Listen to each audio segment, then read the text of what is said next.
Miller. Miller. Miller. Sloan.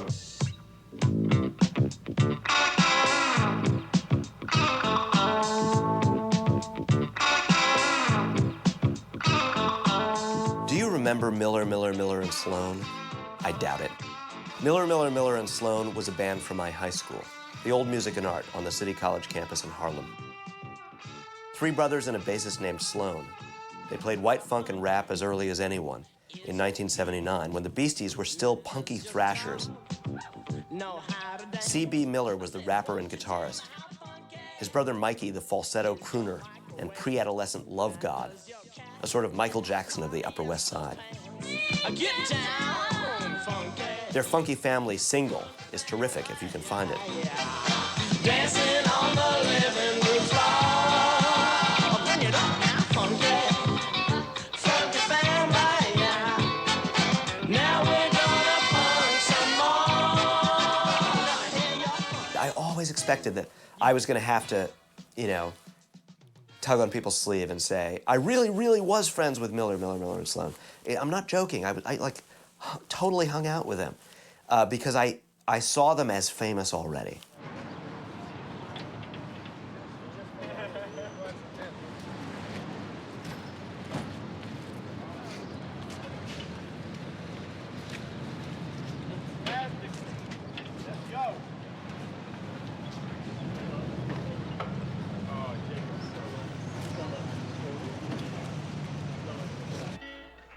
I'd like to do a song called We Don't Want to Make You Dance. It's from our soon-to-be a single.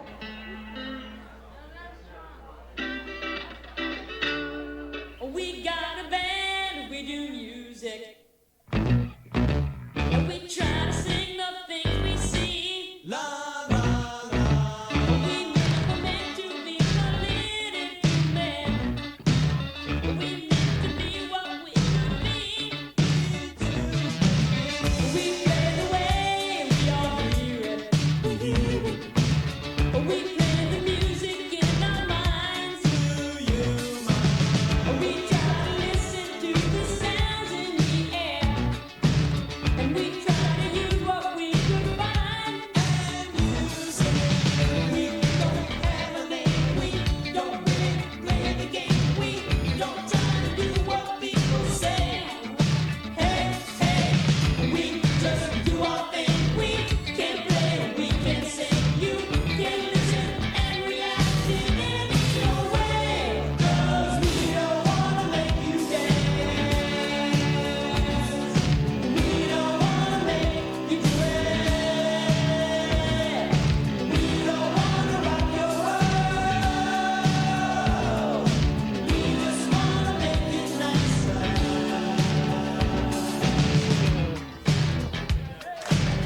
Let's rock. Let's rock. Let's rock.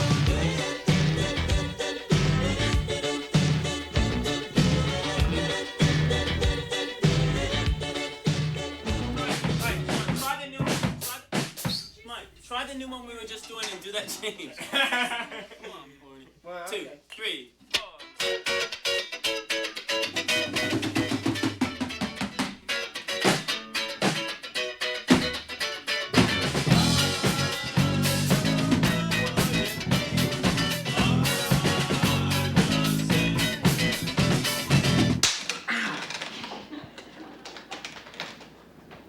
My name's Dan. I'm the oldest brother of the three Millers.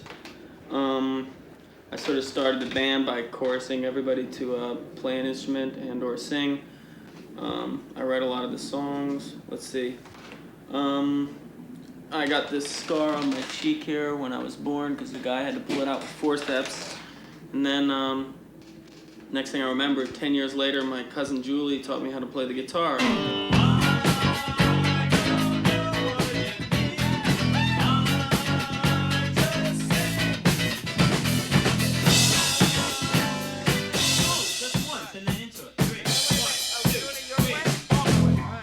My name is Caperton Barnes Miller. I'm the middle Miller brother of Miller, and Sloan. And And right now I'm working at an ice cream store with my brother Dan, and we scoop ice cream. That's actually my what I want to do for a living now. I went to Music and Art High School, graduated 2 years ago, and I'm taking a film class now. I'm not enrolled in any college. And when I was in Music and Art, I was an art student, not a music student. So was Blake and Mikey, interestingly enough. Mikey, who still goes there. And right now I'm just making films and writing music for the band and stuff like that. He was right. Because you guys, you said assume when it's done, sing it. Just sing it. Barney flubbed it. Both of you sing it. 1, 2, 3, 4.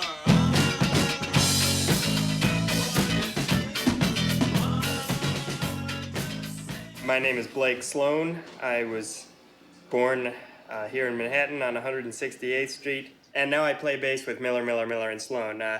That's how fast it happened, and that's the way it is. I never had an especially good voice, and but I could carry a tune sort of well, but not too well. So I think it was just the whole mystique of being a rock star that made me want to join a band and be all famous and rich, and that's how I learned to love music.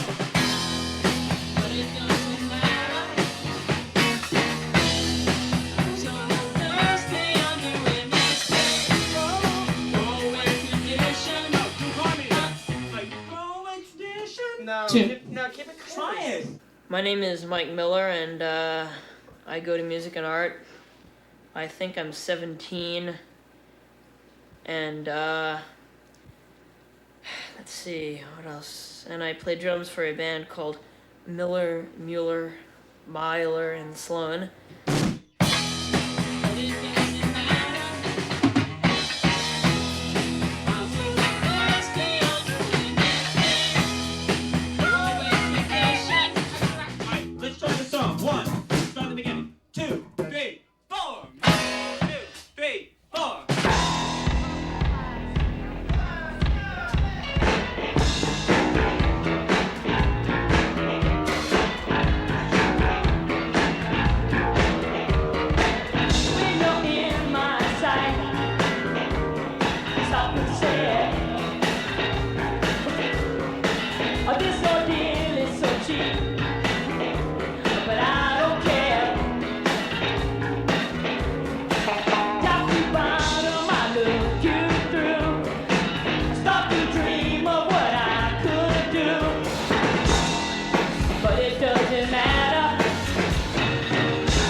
I'm not even sure when they became friends with Nick and Blake.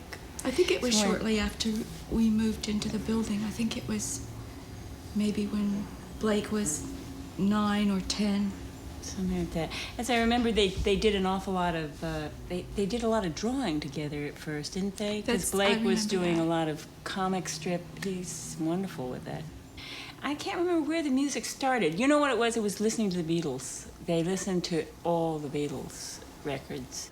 When we were very young, before we used to take drugs or have sex or do anything like that, Oh, you mean 1983? what we would do is we'd sing a cappella Beach Boys numbers, or we'd play numbers by Black Sabbath.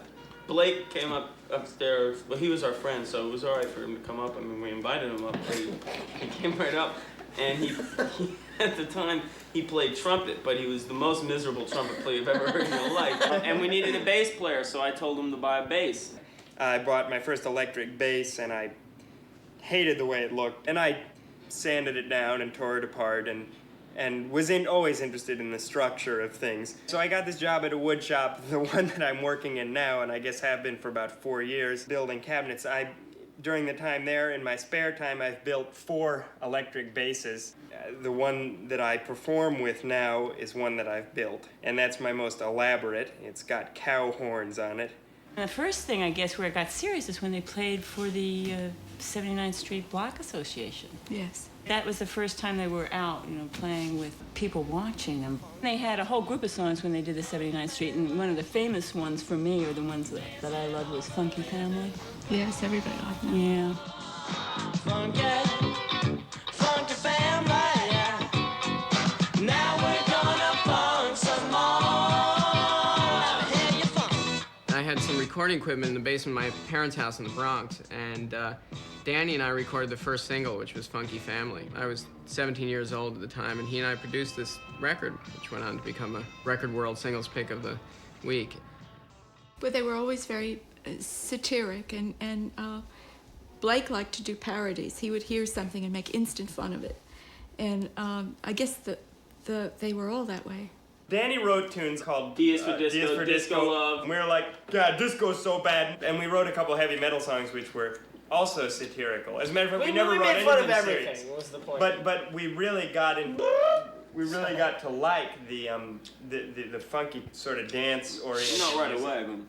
Yeah. Well, there was one tune by a band called Wild Cherry called "Play That Funky Music White Boy," which we thought was a personal message to us. Yes. And so we said, "Okay, we will." I met this girl, and she got a fine butt, but it ain't mine. She got a fine butt, but it ain't mine. She got a fine butt, but it ain't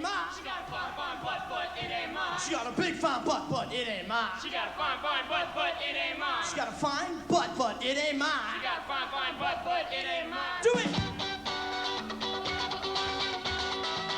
The point I'm trying to make is that we were doing it way before these, the What a Culture Club and all these bands were playing fun. Now, but you know what it was? It was the tunes of the early 70s on 99X in New York. That was the big station. Yes. All the I tunes, believe in miracles. oh, no, but also songs like Rock the Boat, baby. Rock. That was the music that influenced us. The radio influenced us. 1, 2, 3, 4.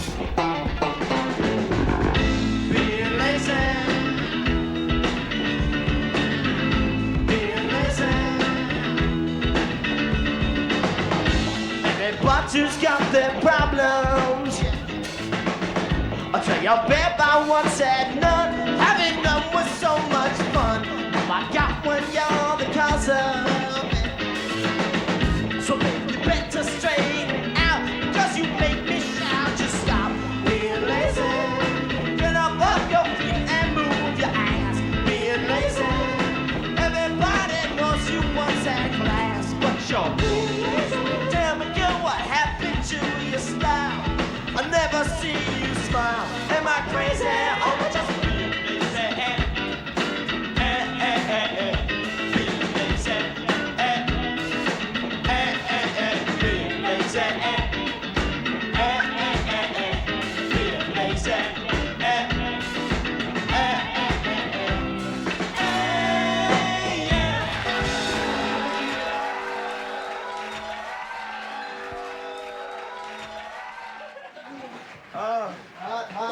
I can't believe what those people Boy, they like. got good lighting in this God, dressing again. room. Again? We might as well do something else. There's another band. Have some respect. You want to see the works? No, not respect. Yes or no? No. We're gonna want to. Ooh, and kisses. Well, guess what? So is my money. Said all I'm asking, all a little respect. Just a little bit. Just a little bit.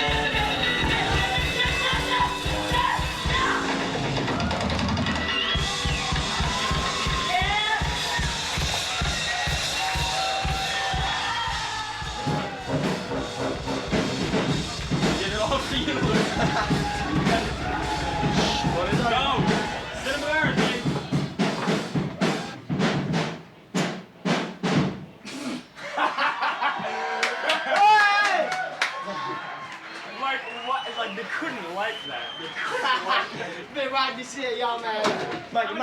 Mikey. This is like, why don't they come to our rehearsals? I know. What you do is Mikey. It was good. You got some new fans. I had some guys that they're asking all sorts of questions and stuff. And this guy, he's asking me how old Mikey was. I was like, 12, 16. All sarcasm aside, which is not easy for me, I think that we really have something that a lot of people could enjoy, and that they would really appreciate the band and the music and the personality behind the band. I hope not only to be successful in records, but also in video and perhaps even in films eventually, because I think that the band has a certain visual appeal, as you can see right now, and I think the music is very strong. I don't know, making it would be not just, becoming the Bay City Rollers or Kiss and like selling 1 million records and then fading out, but still being a millionaire for the rest of my life. But would be, I look at this band thinking maybe we'll be enduring, maybe we'll, make some kind of impression. And, of course, everyone wants to be bigger than the Beatles, as the Beatles wanted to be bigger than Elvis. But, we'd like to, maybe we won't quite reach those goals. But if you always shoot for something higher, maybe, you know what I'm trying to say? We'll make some sort of lasting impression upon the pop music scene. And I am, we're all very dedicated to the band. Me personally, there's nothing I wouldn't do for the band right now. I mean, that is my main priority. In high school, I thought that the life of a cliche rock musician must have been the greatest thing in the world. And every time that Danny comes to the rehearsal and he says, "Hey guys, we got a good break," he'll never say it that quickly, but he'll lead up to something like that. Or we're gonna do a gig where we're on the brink of doing something really incredible here.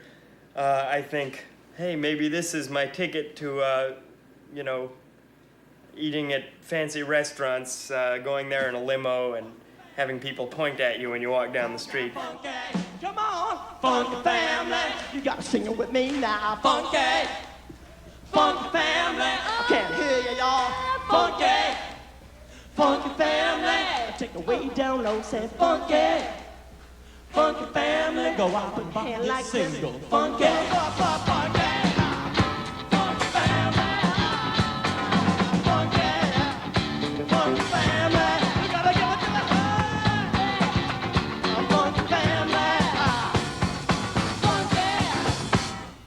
I remember about when we were in a van, which was about 3 years ago, when we started. It was like the second year, or it was like 1980, which was like a year after we began the band. This other band was talking and explained how they were around for 6 years, and then, after we got out of the van, we said, "Jesus Christ, 6 years! I would feel awful, if we were in a band for." We talked about this. Oh, wouldn't it be awful if we were around, 5 years later and still hadn't made it?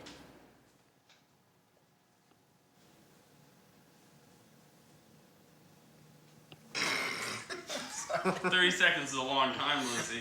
You may have to loop it.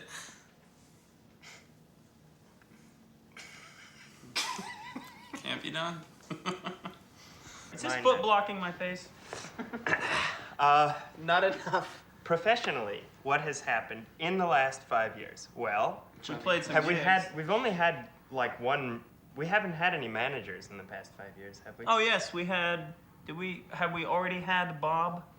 All the Bobs were finished by 5 years. Yes, but we had a record contract. We had a record contract with which the lawyers we can't afford told us not to speak about on film. No, wait a minute. We had a record contract and we recorded an album's worth of material. Right. Yeah. Uh-huh. Which was never released. And when we get really famous, it's gonna be a very expensive bootleg tape. Right. The biggest advance that we've made is that Mike used to sit behind a drum set for the entire set.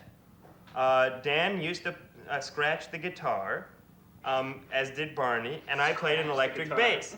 And Mike would sing from behind the drums, and all of us would sing from behind our instruments, or in front of our instruments. And now, everyone seems to... What has happened professionally, but since nothing has happened professionally, I'm sort of taking a different tack. Sort of like how we changed in the last 5 years. So what we've done is we've started playing all new, wild instruments. So in love with me,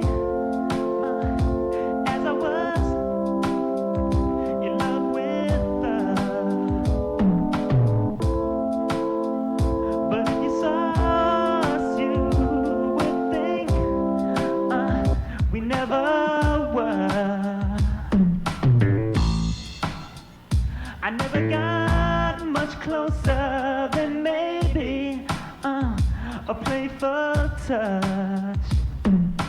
Were we not taught enough? Or were we taught too much? And I say love is not honesty or devotion.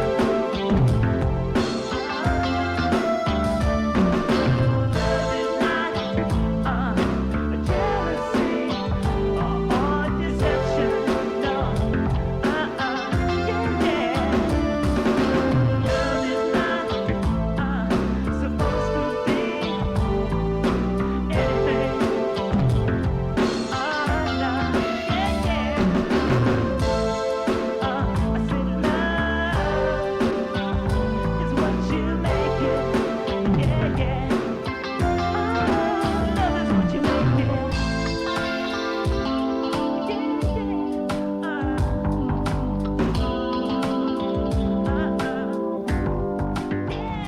What this is,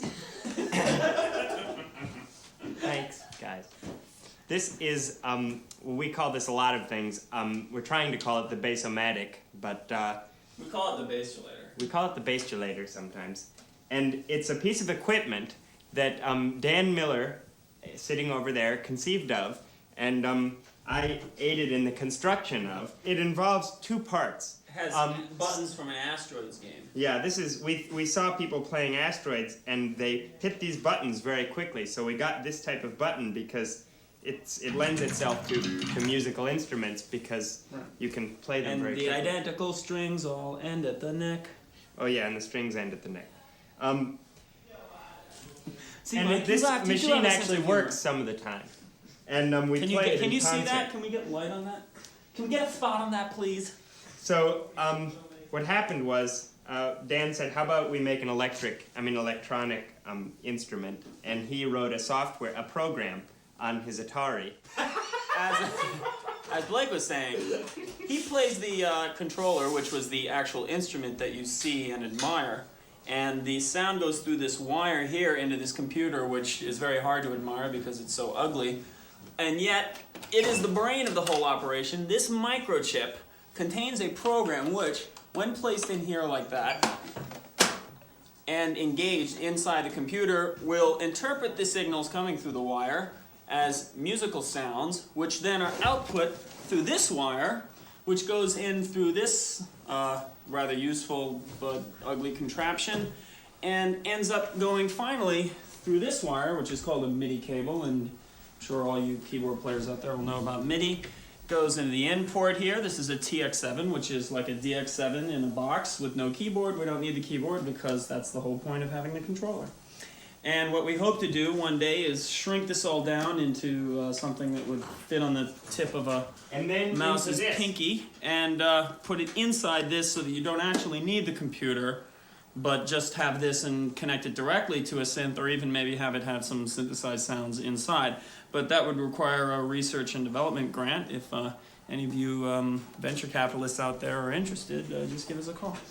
And that's the way it is. And so for now, until we sell it, we simply use it because we need it, and there really isn't anything out there that does exactly what this does.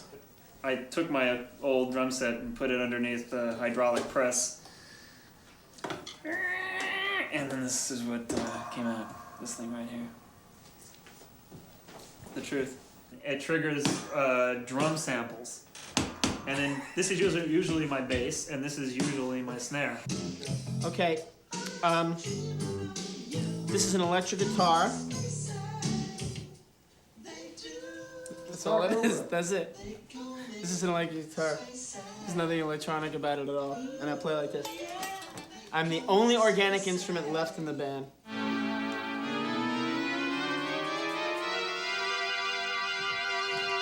Isn't that goofy? Isn't that a lot of fun? This is what it's like being in a rock band for 10 years. We'll die soon.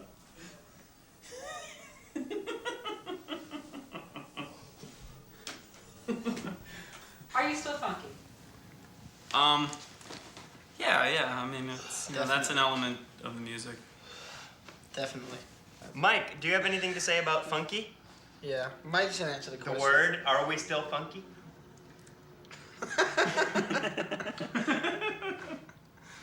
You scare me, Blake. We use the word funk a lot because a lot of the bands that inspired us called themselves funk bands. Yeah, like Parliament. We were playing straighter sort of like funk Parliament, R&B Earth, at that Fire, time. yeah. Our music has become a little bit more music. electronic. It never has been 100% black music, although I was very proud of calling it that when That's your I think influence. 4 years ago. It's got a heavy beat. It's definitely got some elements of a black sound, but it's also got a lot of pop elements that you wouldn't find in the heaviest kind of dance club funk music, which is quite a bit different from what we do. Right now, it has turned from, I guess, a rawer edge into a more refined pop thing. Over the years, pop music has gone through the punk phase and the heavy metal stuff, and somehow Miller and Sloan never fit exactly into any one niche. And there was always this weird tension between being very above ground, being very sort of pop music, being just musicians, and of course performers as well, but being more so musicians than anything else, and caring about the music and not caring about image, not wearing a leather pants and not doing this and not doing that. That always sort of plagued the band in a way. As a matter of fact, that's what most of our friends ask us.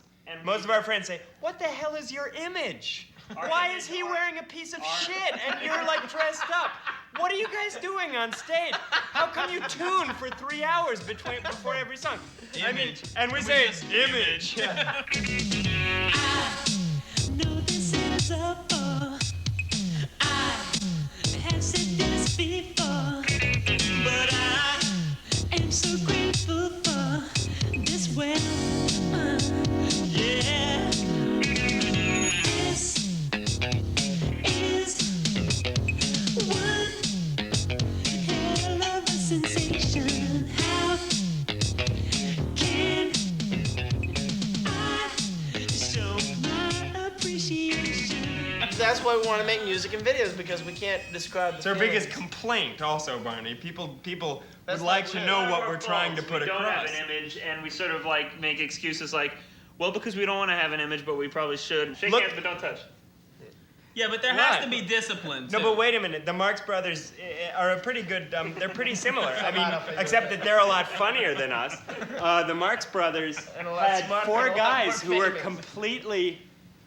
Like they seemed totally unrelated. Each of them played characters that only had incidental relationships to each other in the movie, if any at all. My character in And- the band is every now and then, like that for no reason. But I never thought that. And Mikey is obviously mute. Mikey's I hard. think blonde. I've given like the most, anyway, Cogent, most substantial concise, answers. Concise and verbal answers. And meaningful. And Certainly, Barney has said the most. Has he meant the No, most? Blake has said the most. Mikey's heart. No, wait, let Blake talk. I'm Groucho. Barney's obviously Chico. And Blake is a somehow clever figured combination of Zeppo and Margaret Dumont. We don't know. We're sort of at this point we're at a crossroad where we don't know whether it's something that we enjoy because it's become one huge in-joke, or whether it's something that's real and should remain that way. I think the effort right now is to clean it up a little bit, to make it a little tighter, a little less fraternal in whatever way it is on stage. I think I could best describe how they work together in rehearsal as being sort of this storm that's constantly raging, and through it or out of it come these little masterpieces. I perceive it as a very chaotic event every time it happens, that it's very emotional. There's a lot of display of, a lot of screaming, yelling, and fighting, and they literally verbally abuse each other, but somehow it's entertaining, or it's I don't know what it is. They have a sort of off sense of humor, all of them, and I think that they're the creative thing happens. They experience all these emotions, and then they write songs. I mean, it seems in some ways, that it's miraculous. But our extra musical interests have also increased because on top of day jobs, all of us have taken on hobbies. Now, Barnes is interested in filmmaking of all things. And Blake is doing needlepoint. Well, yeah. And Blake and me were designing equipment. Blake and I. Blake and I and Blake and me. And Dan is kind of a computer head type person. Right, I've been working for I've been doing engineering and also working for a computer company. Mike is just entering music software. puberty. But what keeps us together is every I time. actually am just like completing my puberty. What keeps us together is every time. I mean, I just began shaving, you know. Mikey's just been Secondary short. sex characteristics. Yes, that's right. Mikey's wearing a jock strap now. It's the first time. I've been earning a living as I have for the last, since high school, as a cabinet maker. I enjoy it, although I enjoy it probably as much as I could enjoy any regular job, which is not as much as I would enjoy rock and roll superstardom. I'm going back to school. I haven't gone back yet. In September, though, they expect me at registration. And I'm going there to study design, industrial design. I'm very excited about it, and I don't know if it will interfere with the band. I started sort of a small company with a friend of mine doing computer software for the ST, which is the new Atari computer, which is being used a lot for music production. We designed one product. It was called Real Basic. It was a basic interpreter, and it sort of flopped, but it was a great product. And now we're designing some stuff for a company called Dr. T, who does music software. There I am. With his girlfriend, Victor. Want to see that again? Instant replay. Me and my friend Vic. And we are the Phantom Design team.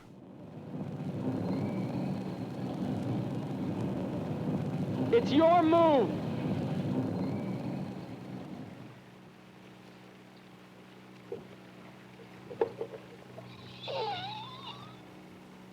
Shall we finish our game? Okay. That's it. I win. Who are you? I've been getting into filmmaking some. I helped make 2 of our videos from our last bunch of recordings. What kind of person leaves a girl like that? And they came out mostly because we're having legal problems with them. They came out mostly as audition pieces. But they came out okay. They got some good responses. So, and that's the field I'm really interested in. Right now I'm working at a video and film distribution company called Fox Lorber, and I'm just doing clerical stuff there, sort of mailroom sort of work. But I guess eventually, you know, if the band doesn't work out or something, I guess what I'd go into is hopefully something in the film industry, whether it's the business end or the creative end. I'd rather it be the creative end, but it's very hard to do that without, as you know, without going to school and stuff. I'd like to go to NYU or something, but it's both financially and time-wise out of my range right now. I think over time it has become much less of a joy for them to be a band just for the sake of being a band. It's become a business, and they realize it's a business, but they still feel that they can make it in this business. Computers are fun, but they're not that fun, and they're not. I mean, you get some creative, feeling from doing it, but it's also a lot of it's very technical, and I mean, part of me wants to be an artist or an entertainer or whatever, and that I think when you have that drive, you can't really do anything about it. You can't say, oh, I'm not gonna, that was just when I was a teenager, I'm not interested in that anymore, and forget about it. It just sort of comes back to haunt you. My mother is an actress and a writer. My father, who passed on a few years ago, was an actor. Did a lot of film and TV work. My dad used to play harmonica, and my mother would play guitar. They would occasionally bring out the instruments when we were out in the country. They were like that, and we're like that because we're their children. We're all adults now, and we all have been working. We have to work. It's sort of tough. I mean, it's been tough to sort of keep this band together and keep a certain, the spirit. And also, probably what's changed is that I guess I have been doing the bulk of the songwriting. And also.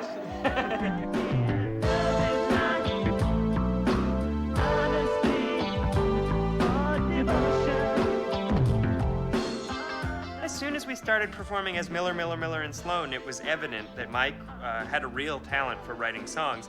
and he just became very prolific. He became the main songwriter, certainly the lead performer, the Mick Jagger of the band. Mikey, who started out as being, if nothing else, manipulated in the band, in that he was just the youngest guy, you know. His big brothers and everyone would sort of dominate him a little bit. Has now taken a forefront in that he's a terrific writer and a producer.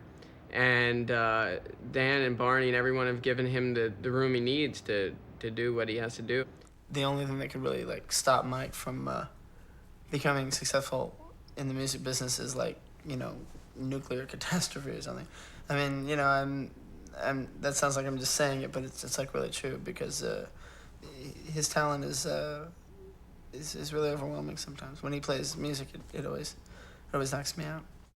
I write music, I write lyrics that are inspired by just my experiences. I think I'm pretty honest with, you know, when I write. And I guess along with attempting to get your music across, you become famous, and if that's what happens, I just want my music to be heard. I mean, from all around the world. That's what I want. Thanks, Blake. And I remember them all.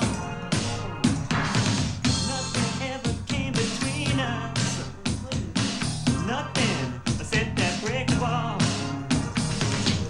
And I remember being something I was not, just for her sing another tune. And I remember going in to hear my last cut and coming out with another wound. Oh, another wound. I don't know why, but I gotta try one more time. Yeah, I made up my For us, I think we would like to have the freedom to be able to move around artistically. We have always wanted to make a movie as a sort of rebuttal to this. We want to make a movie because we want to prove to ourselves that we're not funny once and for all. And we also, we've got a great deal of irons in the fire. I have an idea I have a few ideas for inventions that I cannot make without at least $500,000. And, but that's true. And Dan as well. If he could, you know, invent computers that think like people. Blake, you'll accept cash, checks? Anyway, that's, for us, success is just the ability to have a little bit of freedom. And I think money is one of the ways to get that. And until we get a record contract, there's really not much. There's not many places we can play. There's not that much that we can do. We can't make as much money as we could do. When we started out playing weddings. going to We clubs, can't make as many people as happy. Don't tell your mother, don't tell your dad, don't tell your brother. I don't want to hear them say it. Turn down, buddy. What kind of lover treats a girl this way? What kind of person makes our baby cry?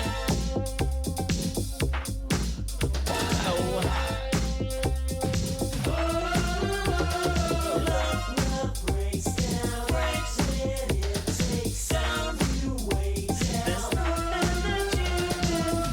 Love breaks down, when it takes down you way down. You break down too.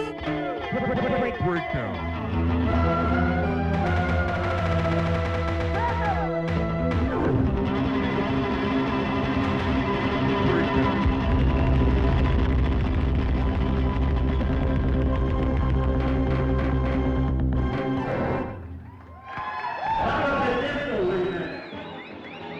You've all really sacrificed a lot to stay together. And, We have. Well, we're we not don't very even smart. realize how Just much. our sanity. Yeah, I guess through the years we have, but We'd sacrifice more if we all just quit and went to day jobs, because that would be like painful. but I think this 88 definitely 88's the year. Definitely. 88's the year. I mean, I know I said that about 85, 86, Hey. 87, A but model. 88. 86 88 was. comes after all those numbers, and that makes it better. But if 88 isn't the year, there's always the next year, 89. That's And right. 89 89 is could be- bigger than 88. 89 because A it's big a bigger behind number. in 89. A That's big what behind. No, but this year, God. it's not too late in 88. I'm telling We're you. gonna be right great. now. in '88. We're gonna be at this word. But no, Actually, George Bush has really kept us going for as long as we have. because We'll be free by '93. Bush, head for the mountains. that was probably our best attempt at answering one of your questions. yeah, I think we better have Lucy. Is anything else? Get us back on track. Because I gotta get. I'm just kidding. Tail slate, Take a finger off the sound number.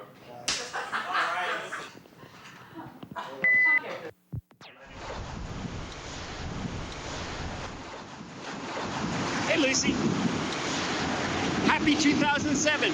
It's Blake Sloan from Miller and Sloan. I'm on my way to work right now, and I just wanted to wish you the best of luck on your movie. 20 years is not a really long time to be working on a movie, so don't worry about the productivity thing. Okay, bye-bye.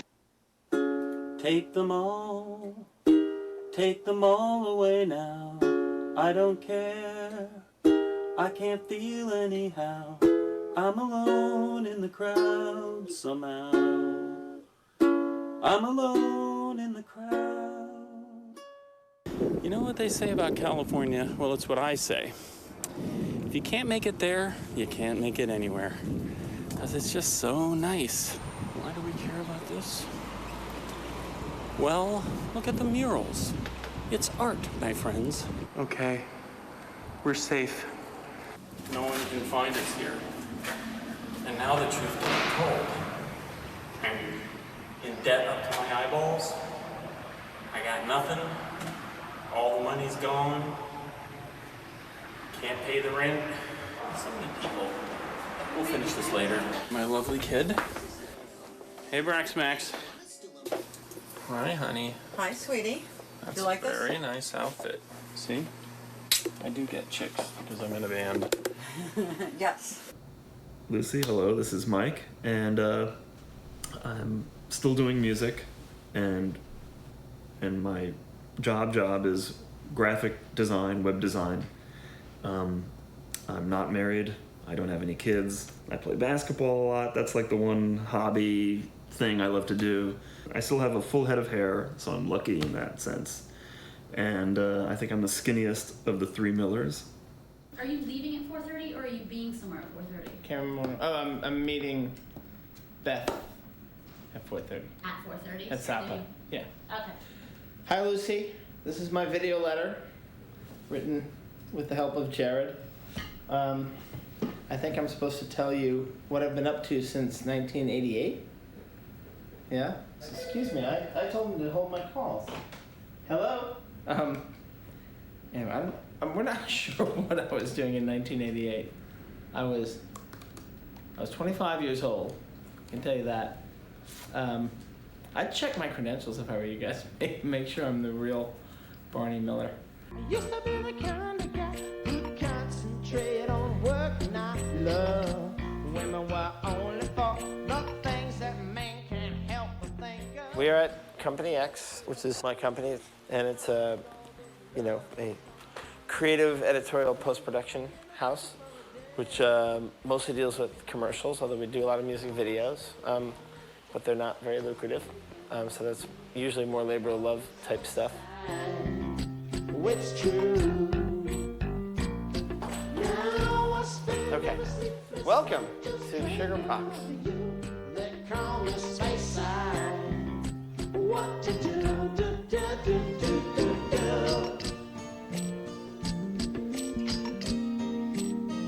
They call me Space Side.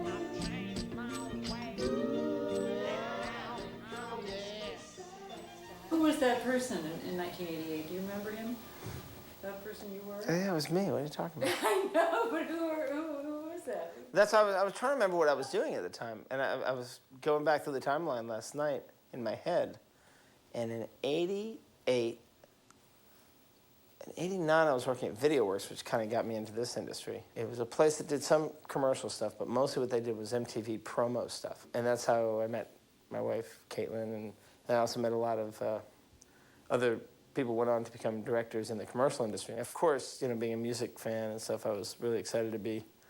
I really fell in love with music videos almost as an art form. And a lot of music video directors often graduate and become commercial directors. So that seems like a pretty standard stepping stone. So your version of what happened to the band?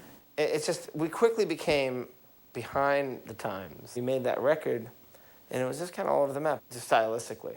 And I kind of knew this, and I kind of wanted us to be more like a hip-hop band or something. We could group the record. They call me C.B. Miller. And no, I'm not a serial killer, but when I get on the microphone, you better leave me alone, cause I'm too hype, cooling at the podium while my man Dan and Blake are making sodium nitrate. And Mike was doing his pop tunes.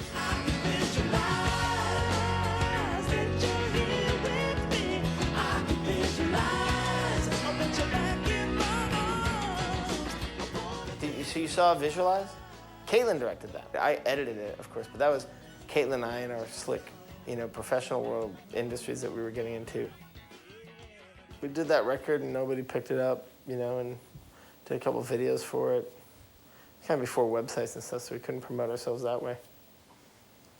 Just missed it. And then we stopped, and then but I still love music. I had been writing songs, and then like in '96, I started writing songs and just doing little demos with my friend John. And then Mike just came and helped us out doing vocals, and that was the start of Astrocheck in '95. And that, we actually got some traction. We got a record reviewed in Mojo magazine. When I started Astro Chicken, it was like, this is not about trying to get famous. I just want to do music. It was kind of that thing. I just want to make music, that I'm proud of, which I did. And then Leo, who was kind of our manager then, I played him some of the Astro Chicken stuff, and he started filling my head with dreams again. And he got some, like a major label distributed record company up in Canada interested in us. He was like, we want to offer you guys a deal. The guy wanted to sign us right off, and Leo goes, don't you want to see them live first? Blew the deal. And they were like, oh yeah, that's a good idea. Then we drove all day, because I was working. We drove all day on a Friday, I think 9 hours up to Toronto. We were so exhausted, we gave a horrible show. And so the guy changed his mind, didn't sign us. So that was for me, that was like, all right, that's it. At this point, what are your ambitions? Oh, I don't have any. I run a company is to, keep supporting my family and my kids. As much as I like filmmaking, and obviously I do some of that, it would be directing, honestly, if I had my druthers, directing videos, music videos for friends' bands, and doing some songwriting. So, I'm kind of doing some of that anyway. All I need is a marketing scheme. That's how I'm finally gonna live my dream. A little piece of my market share. Marketing scheme's gonna get me there. A little flash so the kids ain't bored. A fancy hat and a brand new sword. I charge them slightly more than they can afford. Marketing scheme's what I'm headed toward. Thanks a lot. Good night. I'm Barney Miller.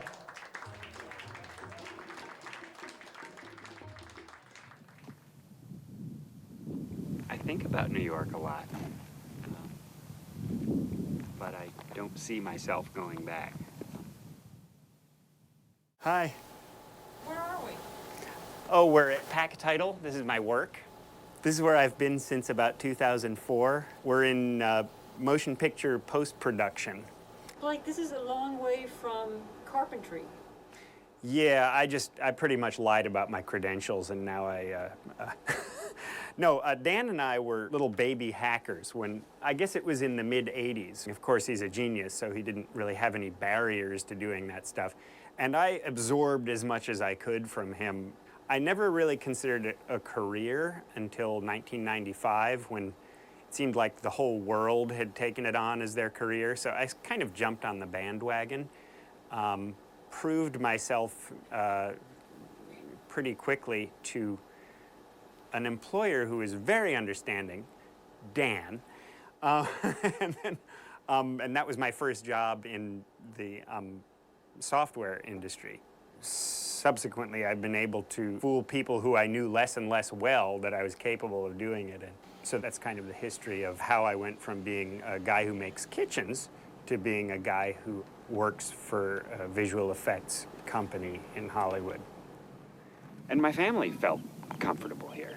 I think my kids liked to, they really know nothing else. They were very young when we moved, but so if you ask them what it was like growing up in LA, they'll say, it was like growing up.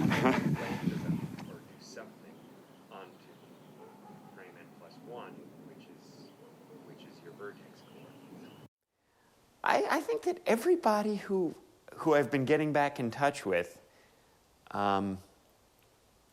has kind of become a thinker. But you all were in the sort of the 80s of, you know, make money and do what feels good, and now you're thinkers.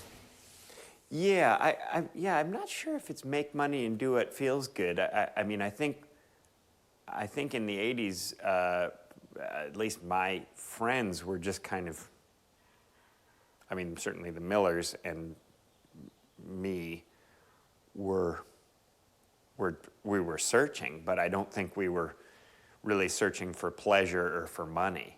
You know, I mean, I think the band was just something that we did, like breathing, you know, and our professions. Well, for Barney was very natural. His film editing, video editing career, and you know, everything Dan did, he seemed to do out of, you know, need. And same with me. Your children, do they know about your years as a band member? And I have some VHS tapes of the videos, and after I explained that was me, they were impressed, I think. I mean, maybe impressed is the wrong word. They were, you know, sort of pleasantly shocked. You are young and unaware. They didn't think you were cool? Well, there will be a time when they look back and they say that their dad, you know, may have been cool once. But if there was ever a band that you could be a member of that wouldn't make you cool, ours would be it. And our love will last forever.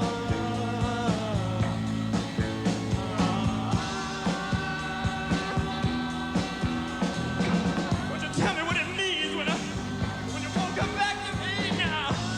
Forever, ever, forever, and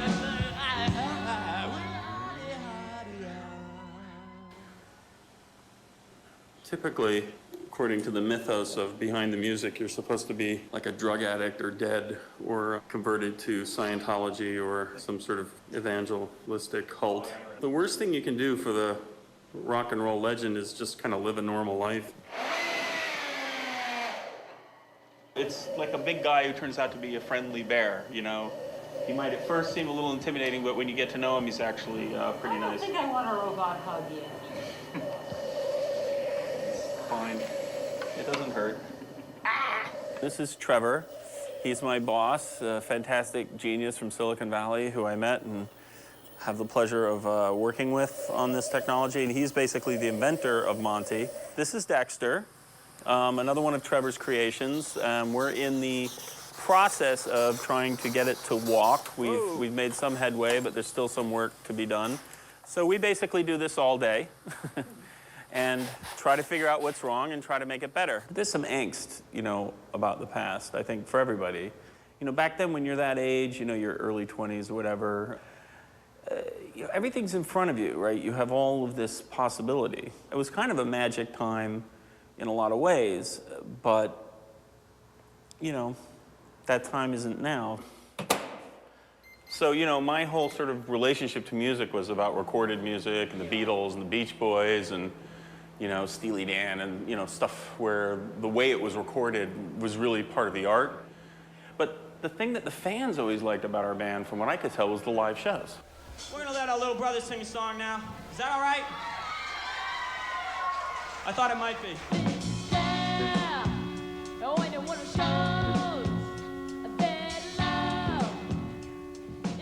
You got to remember, back in the 80s when we were doing this, you know, popular media was controlled by this small number of companies, and they had this real monopoly on the means of production and especially the means of distribution, the way you would get to your audience.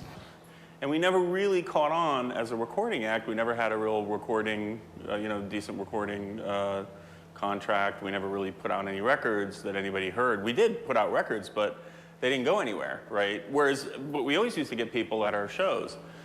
but life is strange, right? Like John Lennon said, life is what happens to you when you're busy making other plans. So during the band time, I was mostly working as a recording engineer. I don't know if you know, I worked with Queen Latifah. I worked on her first record. I worked on De La Soul's first record, a Chaka Khan record. I worked on a Butthole Surfers record, and you may not know them, but they're actually a very seminal post-punk band from, I think, from Austin. And then I ended up starting this company with a friend of mine called Computer Crossware Labs, and we did music software. And one thing led to another, and we changed the name to the Duck Corporation, and that was doing video as well as audio. And then the Duck Corporation became On2 Technologies. On2 Technologies made video codecs. And so by then, I was basically sort of the president of this company with about 20 guys, you know, writing software. We raised $7 million from Citigroup, and then we went public in 1999, and the company was briefly worth over $1 billion. I was personally worth close to 100 million, all on paper. So the stock went up to $40.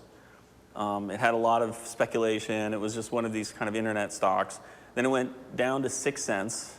Okay, then it went back up to $4. So then that was the late 90s, and that was interesting. And then basically I left that company in 2003, and during that time period I'd met a lot of people in technology, right, which was a new world for me, and some opportunities came up to come out here to Silicon Valley and work at Carnegie Mellon. They say we're diving for gold.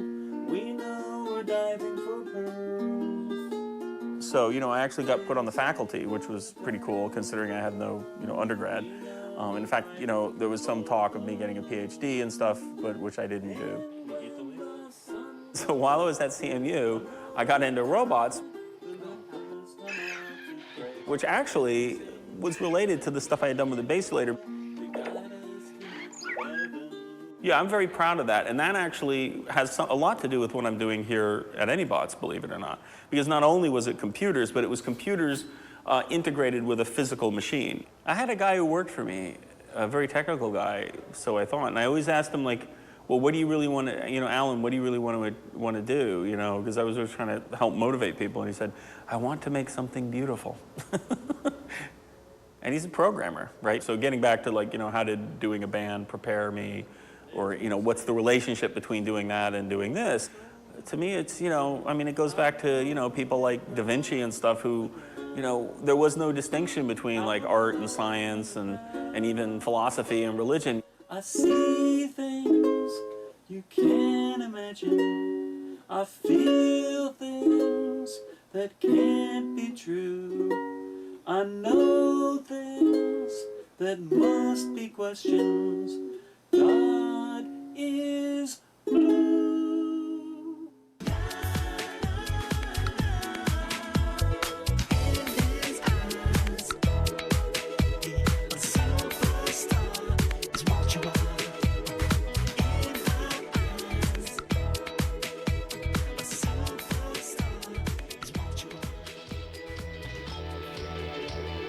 Yeah, boy, that's pretty interesting. You know you're white, don't you? Hold on. Anyone tell you? Check. I'm looking right now. Check it out. This looks like Mikey's face, and there's Didi and Lauren. I think that's who it is. And there's like a door opening. Oh, and they just turned around. And there's Mikey, and people are like popping up. You should have eaten the mozzarella, you know. Hey, Neil. Hey. Hi, Mike. Give me the mic again. How about everyone in the room talking a low mumble about anything? Give Mike the mic.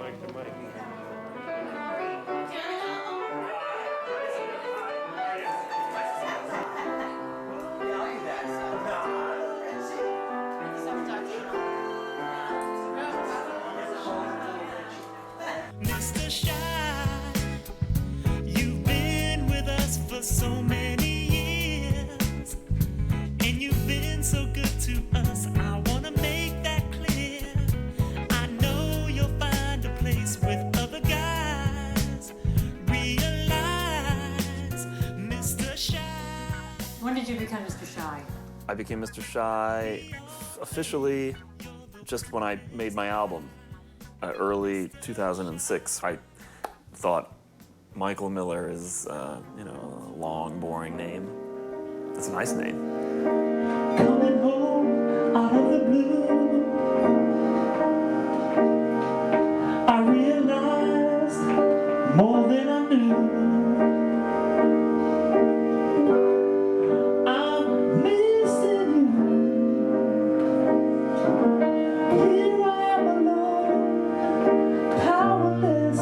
All I can do is pray that you won't be swept away. God forbid if you should fall in love anew. There's nothing I could do.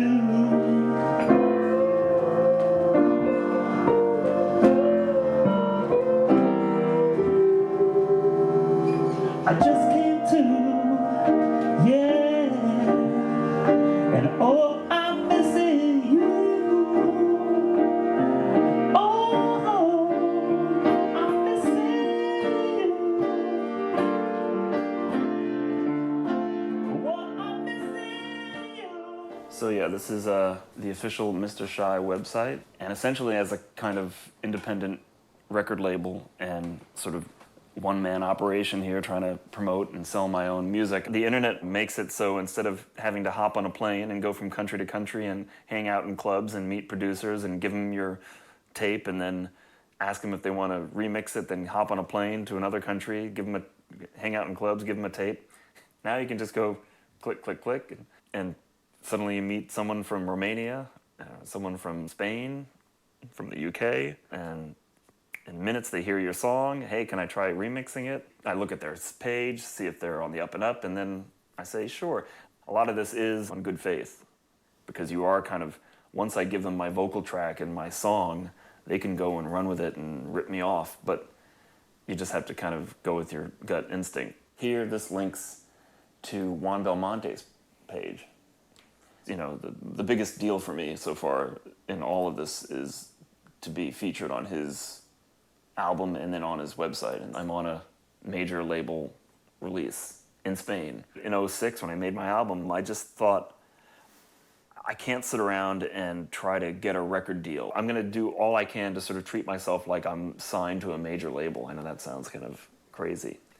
Now, 2 years later, how many records have I sold? I don't know, a few handfuls, no, a few hundred.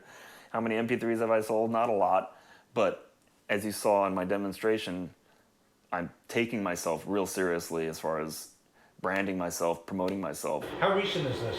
This was, again, I filmed this in pretty much March and finished it in April, so. Yeah, so this is called Cross the Atlantic.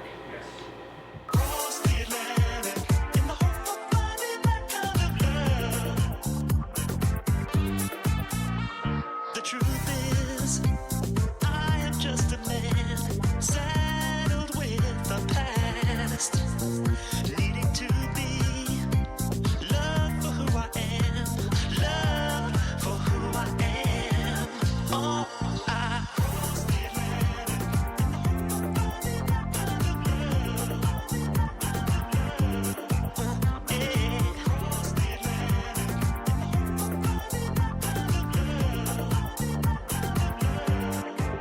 in the hope of finding, in the hope of finding, in the hope of finding.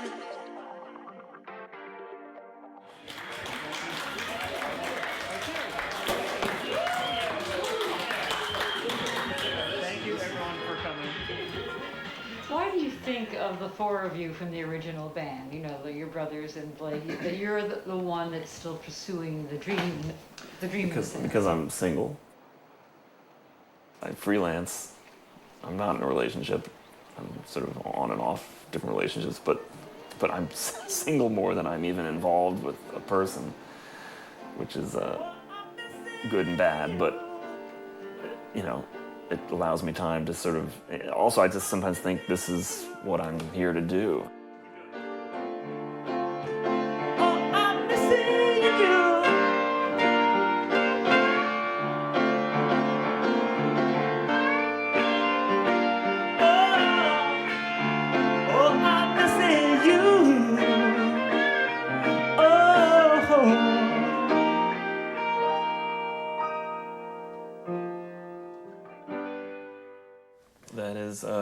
dad doing a one-man play where he had to put on this ape makeup.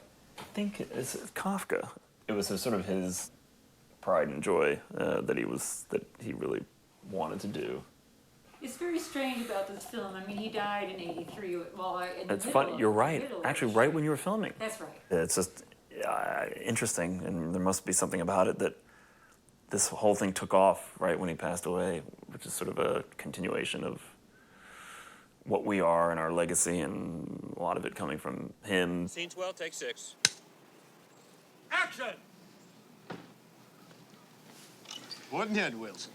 Well, folks around here all call him that ever since what he said about the dog. Not now, Dan. Did you hear about Jenkins? He was sitting around talking with some of our But he's leading already citizens. started canvassing. See you tonight, Dan.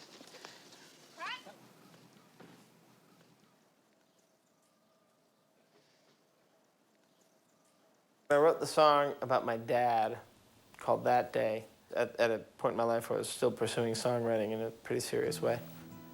I was at home when my mom got the news.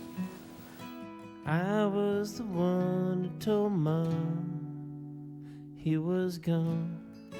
I was 20 on that day. Couldn't believe that the world was still spinning at all. Not on that day. Daddy, read one more before you turn out the light. Let the bedbugs stop biting. Just keep on reciting. Please read one more before you turn out the light.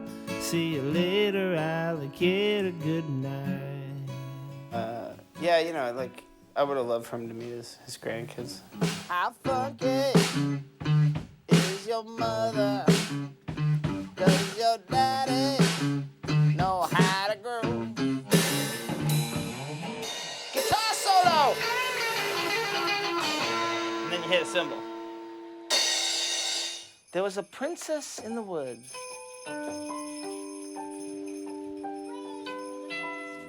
And suddenly, there was a jumping frog.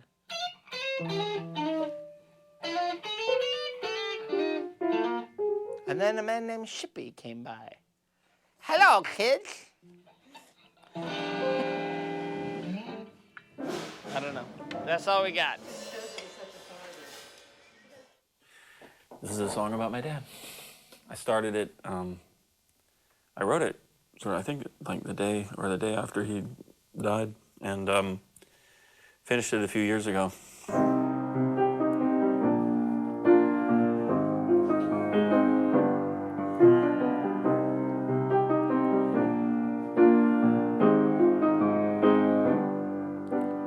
Blue, blue, daddy blue. I remember when I last saw you. You were on your way down south working on a picture play. I was on the job trying to show you I'm a working man. You said something I don't remember, but I can't forget. You there smiling, playing out the wise one for your lost son. What was in your eyes? You drove me crazy. We drove each other mad. I drove you. Blue, blue, daddy blue. I remember when I last saw you. I feel a little bit of my wayward life, not to pin it on him, but not having a father figure. And in fact, the song, He Left Too Soon, I sort of like, only now am I feeling like a man, which, oh God, that was 10 years ago, and I'm still not feeling like a man. And although when you lose a parent, you're supposed to sort of, pull yourself up by the bootstraps and be more of an adult. But I mean, he really passed away when I was, again, 17, but just growing. I was still a boy to him, and so maybe I'm holding on to, I mean, again, this psychoanalytical could be not wanting to grow up, might have little something to do with him passing away, I don't know. A photo of you shows a man strong and wise. You were taken so young. I look at it and I wanna cry, but some way, somehow, without you I've managed to stand. But in truth, only now am I starting to feel like a man. Oh, I've been up, I've been down, I've been low. I've had no guiding light as I've grown. It's been hard growing up on my own. I needed you, you left too soon.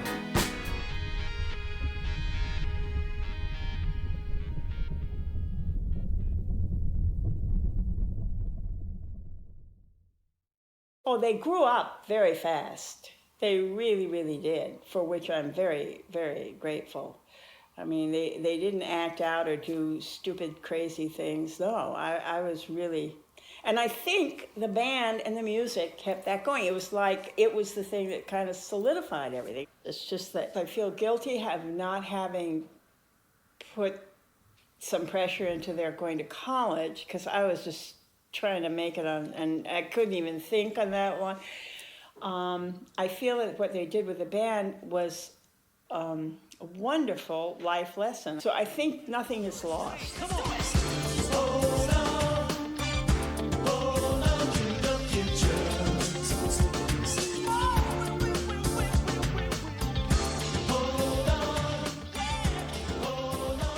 Do you want us to sit in the same place or not? Absolutely the same place. Our haircuts were derivative. That's my theory. Same way. Okay, Tell us a little bit leg is about out. Why do our feet have to be the same way? Could you have to indulge me? Are you shooting the 69 or 4:3? Because that's going to make a difference. Right. Do you know what aspect ratio you shot your foot? Rick Do you want knows. to be fat or do you want to be thin? Yeah. Yeah, we're all stretched out in this I remember these Lawrence, socks. if you don't shut up, she's gonna make you fat.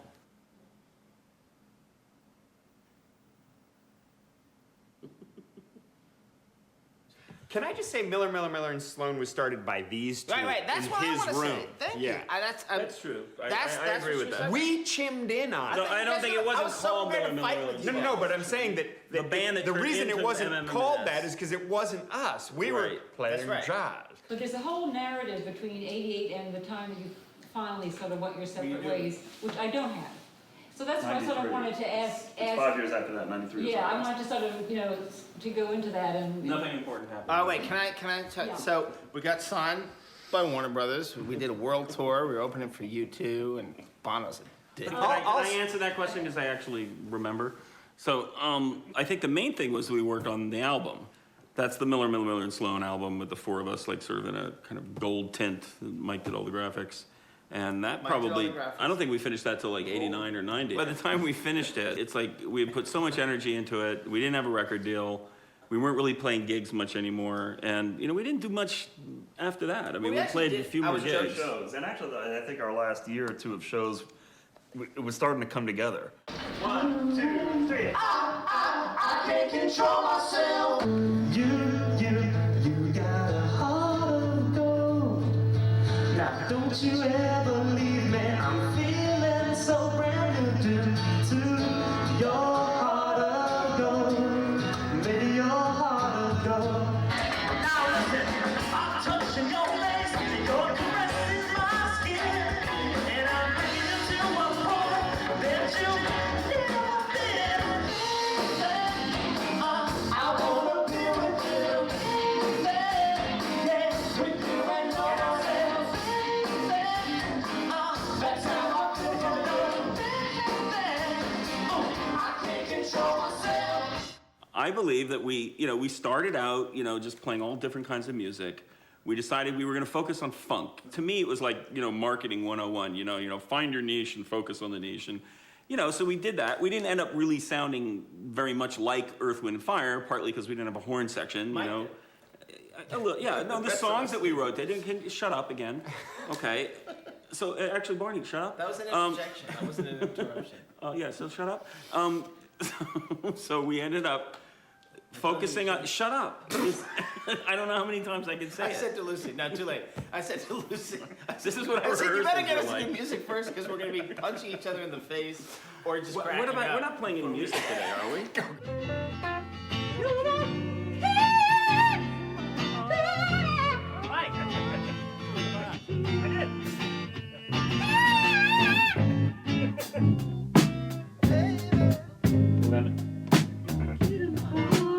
It's working.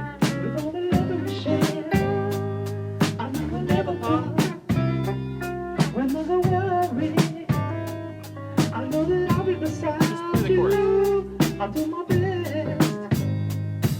When you're feeling blue, the time we spend together. I know I want it to last forever. And I know our love will hold.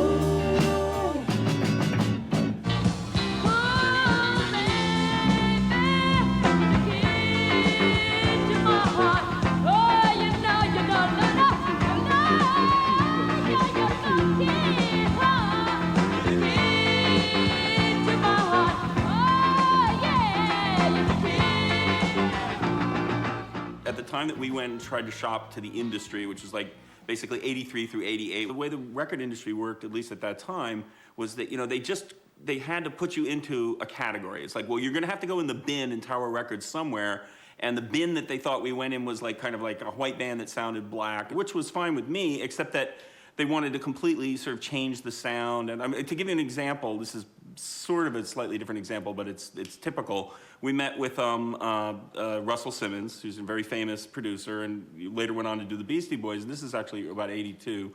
I'm looking for a white band that can rap, he was trying to find a band that ended up being the Beastie Boys. And he's like, your two brothers can rap, right? And you can kind of like DJ or something, and we'll get rid of the bass player. This is true. I don't know if I ever told you this. And Probably a good move.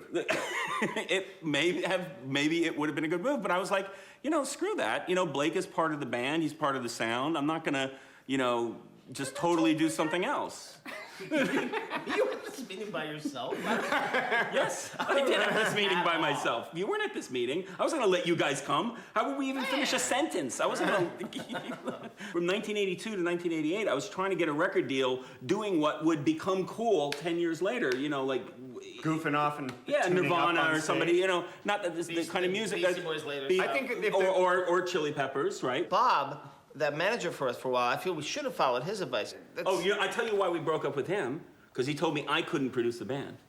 And I said, screw you, Prince produces his own records. But you're not Prince. Yes, but at that time I was... So what are you saying is maybe that was a stupid both decision. the first half of the band and the second half of the band, its failures are all your fault. Yes. You're taking... Yes, my ego is what destroyed your You should have career. thrown me under the bus. You guys would be famous. I think all through the 80s, it became very clear that our focus was, like I said, Mike was doing the album covers and the posters. Dan and Blake were like, making instruments and doing software that controlled those instruments. And I was doing video stuff. I went into professional video. Mike is a professional graphics guy. These guys are programmers, right? You're kind of more than that. No, I don't do that. Well, now you turned into robots. He's a hairstylist. I'm an algorithmist. Love, love, love, love, love, love. I said love, love. Oh, love attack. It keeps coming back. So how did you end up using these videos? We didn't. What do you mean? There was no YouTube. There was only MTV. We never got any of them aired. Well, I used them to show people I could edit That was video. part of the problem, right? There was no venue. If you didn't have a record deal and get them on MTV, what the hell were you doing them for? By the way, they are some real craft, those videos. Did you mean it, baby, when you said I miss you? When you're gone, did you mean it? Did you mean it, baby, when you said I miss you? And it's hard to carry on. Hey, baby, I wanna be with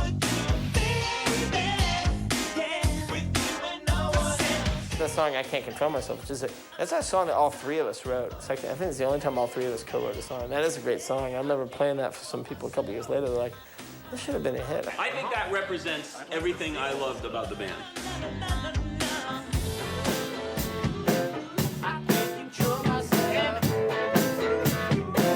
I can't control myself.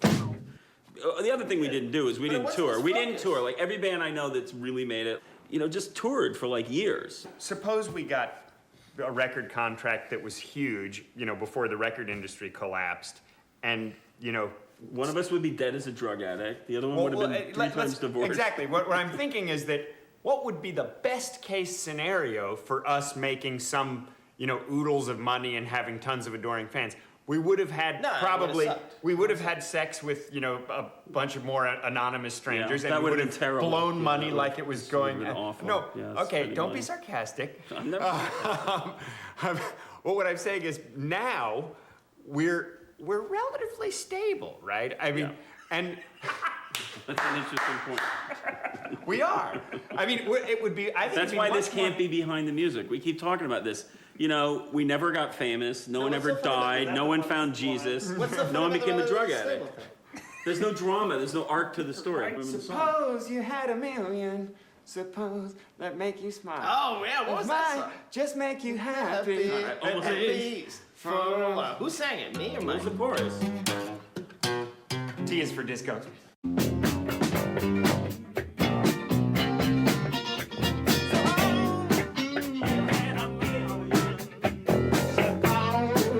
I made you smile. All right.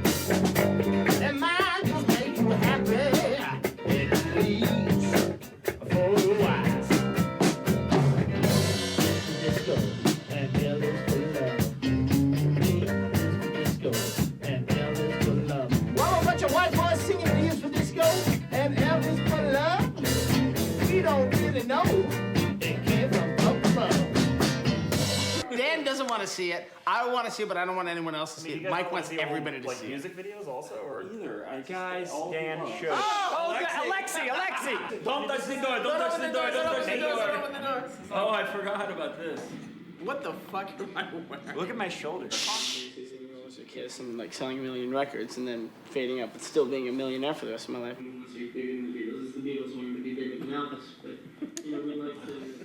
Warren's gonna kill us all. It's like the opposite of what I was just saying half an hour ago. I know for a fact I could not construct a sentence. But this is what you really believe, so. You said it very sincerely. And every time that Danny comes to the rehearsal and he says, "Hey guys, we got a good break," I think, I never said hey, maybe this is my ticket to, you know, eating at fancy restaurants, going there, having people point at you and going, We didn't talk about this every year. Where this other band was talking and explained how they were around for 6 years. And then, you know, after we got out of the band, we said, Jesus Christ, 6 years. And I would feel awful, you know, if we were in a band for, you know, we were talking about this out. It wouldn't be awful if we were around, you know, 5 years later and still hadn't made it. Oh, jeez. Lucy, this is cool. That's really. I thought Lucy, my hat is off but to I'm you. wrong. What were you babbling about? Dan's gonna invent computers. I was trying. Computers that think like people. Yeah, I'm still working on that. That turns out to be sort of hard. I don't have any idea what those two inventions were that I needed $500,000 You know for. what you did? I have a question for you. Are you still funky? Does not compute. Well, yeah, in the smell sense, yes, we. Yes. I think I am. I'll just say yes. I'm trying to be. Sometimes can't please anyone. Sometimes can't please everyone. Sometimes you just forgot. Yeah. Sometimes you just forgot.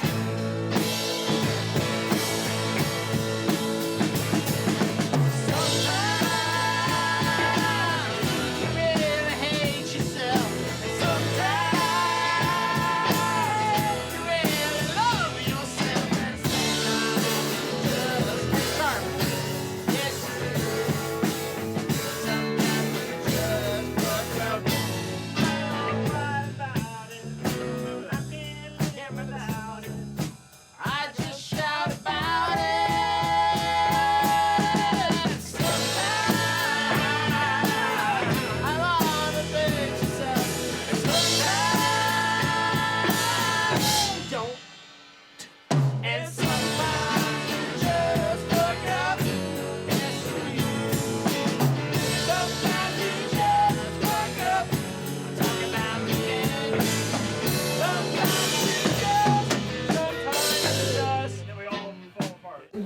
the time or behind the time or? I think we have a parallel. I think we're in a parallel universe, right? True, yeah. I think Dan and Blake would agree. Yes, I think we were in an alternative universe where what we were doing really, was the cool thing. I think what we are is four uniquely talented and smart three brothers and a guy who's almost a brother. And You're almost a brother. that's it. I didn't mind. I never minded being fashionable, and that used to bug me. I remember like, well, if we're gonna do rap, let's really do rap, or if we're gonna do funk music, let's really, And you wanted to keep it so eclectic to the point where it was just like it only was cool in its own world. In our four worlds, everything we did was cool. I think the ultimate goal You know of what the I'm saying? band, yes, the ultimate goal of the band was to be so cool. There were four human beings in the world who could appreciate it, and they're sitting right on this couch. That's true. That is All true. our fans loved us. And all four of them. Actually, but I'm not even sure if Mike and Blake loved us. No, I disagree with your contention, but you might be right.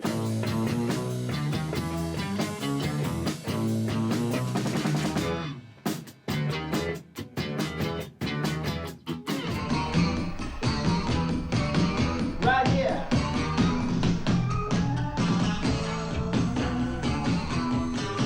Well, try it again. Now I'd like to do a song. We got a band, we do music. And we try to sing the things we see. La la la. We never meant to be political men. We meant to be what we could be. We play the way we all hear it. We play the music in our minds. We try to listen to the sounds in the air, and we try to use what we could find and use it. We don't have a name, we don't really play the game, we don't try to do what people say. Hey, hey, we just do our thing. We can play, we can sing. You can listen and react in any way, 'cause we don't wanna make you dance. We don't wanna make you sweat. We don't wanna rock your world. We just wanna make it nicer.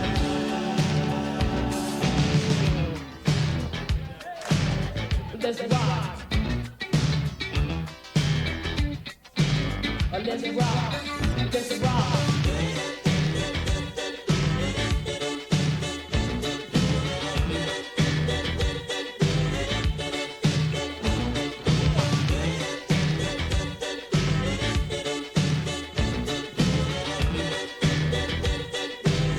Let's rock. Let's rock.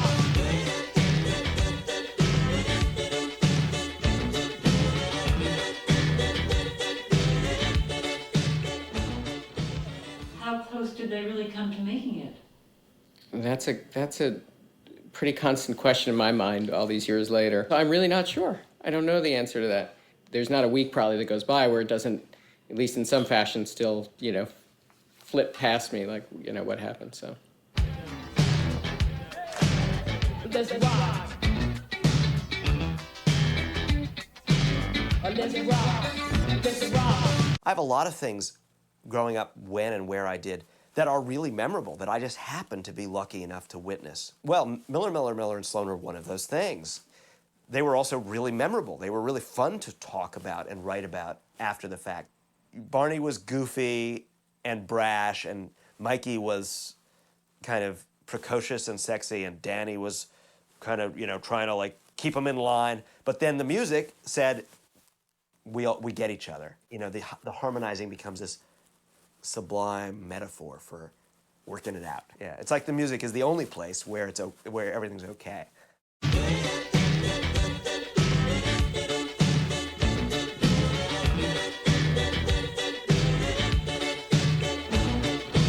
As I said in an earlier email, don't feel bad about taking 20, 25 years to make a movie.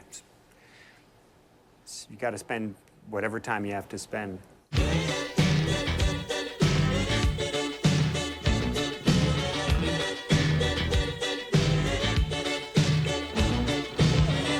any wimps in the house? No, that's Are there any wimps in the house? I'm gonna do it the way I want. I wrote this song. You shut up, man. A little more wimpy. No, Dan. Are there any wimps in the house?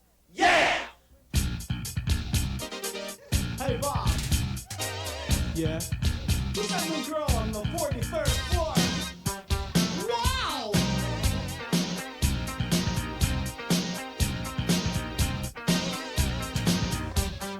You check out the knockers?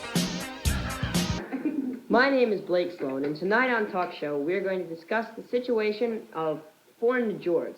Now, as many people closely related to the subject know, it is not a funny matter, and I would appreciate it if our viewing audience would refrain from any humorous activity during the program. I have with me here tonight two active foreign George, Mr. Hans Ziffel and Mr. Josef Feng Waterway.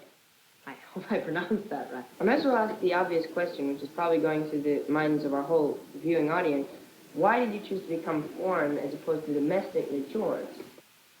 Well, I can't speak for everyone, Blake, but I think the sentiment among the majority of foreign George is a lack of any respect for the plight of the American George in the hands of the American political machine.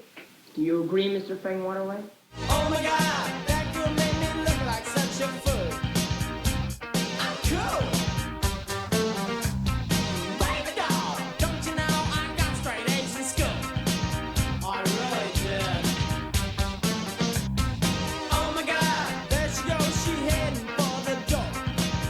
Wait a minute, baby. Don't you know when I'm through with you, you'll beg for more?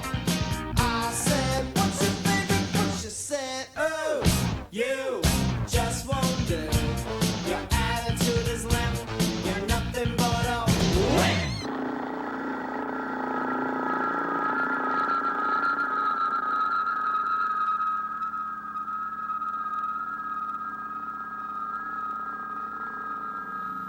Well, that's the last one, and there's nothing wrong with it. I thought you told me over the intercom that your mama computer was right. Well, you know, it's only a computer, so I figured, shit, a computer can't be wrong, can it? She said, oh, you just won't do. Your attitude is limp. You're nothing but a wimp. Oh, you make me laugh. 'Cause I'm the girl you'll never have. In my face and she didn't laugh. Ha, ha, ha, ha, ha.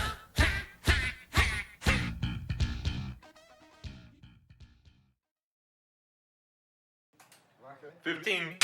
Well, you know, it's really tough, you know, in the music business. You know, you got girls chasing you all the time. You know, everyone thinks it's like real easy when you get to the top, but it's not, you know, because you got like people coming at you, you know, sign autographs. You got too much money. It's a real pain, basically. And I wish I was the way I was a few years ago when you filmed me in the same costume. I don't know if I've aged at all or not.